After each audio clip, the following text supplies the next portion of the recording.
TPCC working president Jaggareddy కీలక వ్యాఖ్యలు చేశారు. పీసీసీ ఎవరికిచ్చినా అభ్యంతరం లేదన్నారు. తనకు అటెండర్ పదవి ఇచ్చినా చేయడానికి సిద్ధంగా ఉన్నానన్నారు జగ్గారెడ్డి. 10 ఏళ్లలో పీసీసీ అధ్యక్ష పదవి చేపడతానని, ముఖ్యమంత్రిని కూడా అవుతానని ధీమా వ్యక్తం చేశారు. సోనియా, రాహుల్ చెప్పింది ఫాలో అవుతానని చెప్పారు జగ్గారెడ్డి. సోనియా గాంధీ, రాహుల్ గాంధీ గారు వాళ్ళు తీసుకునే నిర్ణయం కరెక్ట్గానే ఉంటుంది. అది దాన్నే జగ్గారెడ్డి ఫాలో అవుతాడు.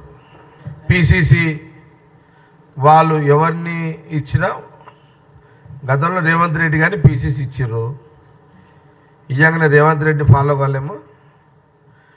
ఇప్పుడు ఎవరిని ఇచ్చినా అదే ఫాలో అవుతాం. నేను హైదరాబాదులో ఉన్నా, నేనైతే పై రోజు చేస్తలేదు.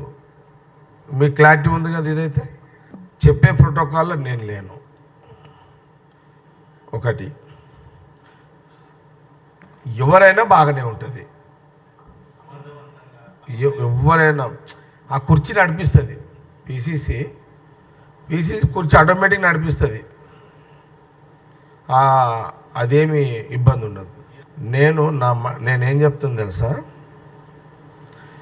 గాంధీ భవన్లో అటెండర్ పోస్ట్ ఇచ్చినా చేస్తాను నేను. అది పెట్టుకోండి, అర్థమైందా? ఇది సీరియస్, నేనేమి మీకు జోక్ చేస్తలేదు. సోనియా గాంధీ, రాహుల్ గాంధీ గారు, జగ్గారెడ్డి ఒక 2 ఏళ్ళు గాంధీ భవన్ అటెండర్గా డ్యూటీ చేయాలంటే కూడా చేస్తాను నేను. 10 ఏళ్ళు ఇంకుంది కదా నాకు. నా వయసు 58. 10 ఏళ్ళు అన్నా కూడా ఇంకొక 68 దాకా 10 ఏళ్ళ టార్గెట్. ఈ 10 ఏళ్లలో నేను ఖచ్చితంగా పీసీసీ ఎప్పుడోసారి అవుతా, ఒకసారి ముఖ్యమంత్రి కూడా అవుతా.